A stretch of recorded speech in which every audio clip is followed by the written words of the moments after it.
വൈജയന്തിയുടെ നേരെ തോക്ക് ചൂണ്ടിപ്പിടിച്ച് നിൽക്കുന്ന ബാലചന്ദ്രൻ ആഗ്രയിൽ വെച്ച് നീ പ്രണയിച്ച സ്റ്റാൻലിയിൽ നിനക്കുണ്ടായ മകളാണ് അലീന എന്ന സത്യം പറയുന്നു. ഇത് കേട്ട് വൈജയന്തി ഞെട്ടിപ്പോകുന്നു. തുടർന്ന് വിചാരണ കഴിഞ്ഞുവെന്നും ഇനി നിങ്ങളുടെ ശിക്ഷ മരണമാണെന്നും പറഞ്ഞ് ബാലചന്ദ്രൻ ഇരുവരുടെ നേരെ തോക്ക് ചൂണ്ടുന്നു. ശേഷം വൈജയനെ വെടിവെച്ച് കൊല്ലുന്നു.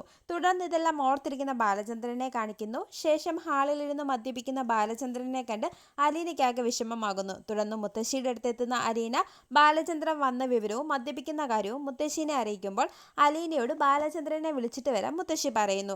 ശേഷം മുത്തശ്ശി കാണണമെന്ന് അലീന അറിയിക്കുന്നതോടെ ബാലചന്ദ്രൻ മുത്തശ്ശിയുടെ അടുത്തെത്തുകയും എല്ലാം നഷ്ടപ്പെട്ടവനെ പോലെ സംസാരിക്കുകയും ചെയ്യുന്നു.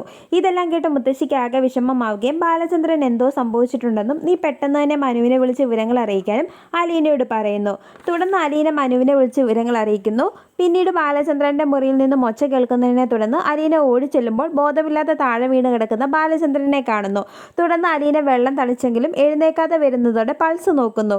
ശേഷം അറ്റാക്ക് വന്നതാണെന്ന് മനസ്സിലാക്കുന്ന അലീന CPR കൊടുക്കുന്നു. തുടർന്ന് ബാലചന്ദ്രൻ അറ്റാക്ക് വന്ന വിവരം അലീന മുത്തശ്ശിയോട് പറയുകയും പെട്ടെന്ന് തന്നെ ആംബുലൻസ് വിളിക്കുകയും ചെയ്യുന്നു. ശേഷം അലീന ഡോക്ടർ ശർമ്മേനെയും മനുവിനെയും വൈജയന്തിയെയും വിളിച്ച് വിവരങ്ങൾ അറിയിക്കുന്നു. ശേഷം വീട്ടിലേക്ക് വരുന്ന വൈജയന്തിയെ കാണിച്ച് എപ്പിസോഡ് അവസാനിക്കുന്നു.